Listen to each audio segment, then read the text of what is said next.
स्वाभिमान व्यक्ति अपमान सह्य करिपारे नाही। से सहस्र प्रकारर विपत्ति सहिनिए किंतु अपमान सही पारे नाही। ठीक सेहीपरि जेपरि उत्कृष्ट प्रजातिर घोड़ा असंख्य बाण को सहिनिए किंतु कोड़ा माड़ सही पारे नाही।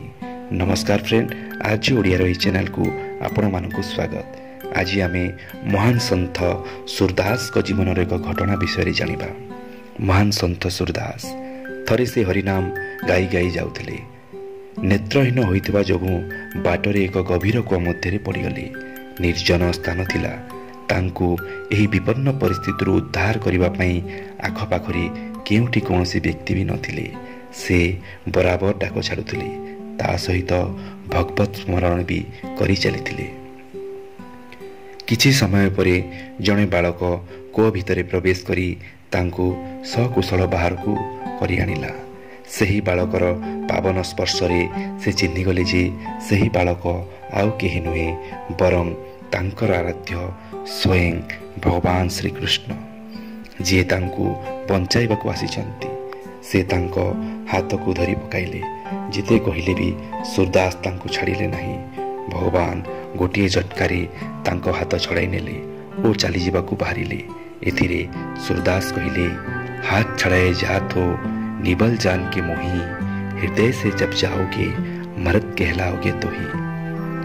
सूरदासंकर यही वचन को सुनी भगवान श्रीकृष्ण तापरे सबुदिन पई तांको सहित ही रहीगले एवं तांको हृदय वास करिबारे लागिले।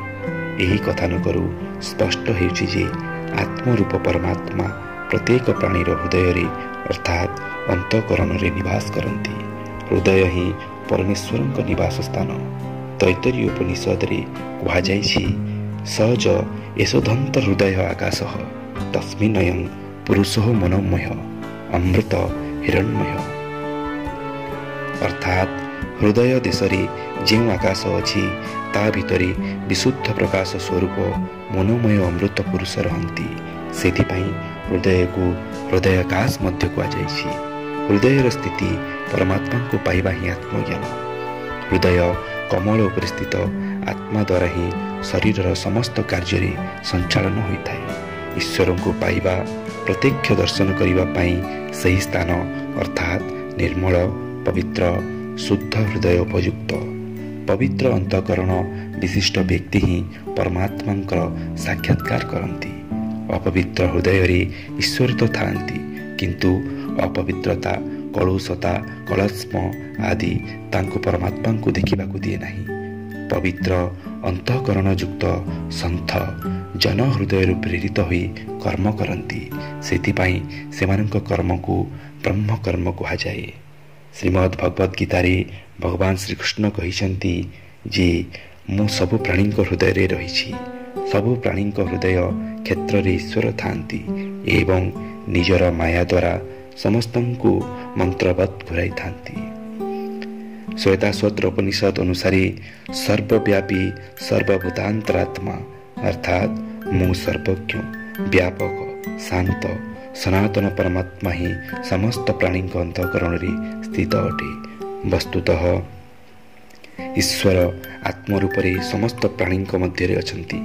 से सबु प्राणी अंतरात्मा अटंती एवं शरीर केन्द्र स्थान हृदय रे थांती। श्रुति गुड़िक कहती जे सबु प्राणी शासक परमात्मा समस्त अंतःकरण रे अवस्थित। यही कारण महर्षि रमण समेत समस्त ऋषि मुनि सिद्ध सन्थ सर्वदा हृदय रे ही परमात्मा को ध्यान करने उपरे गुरुत्व देइछन्ति।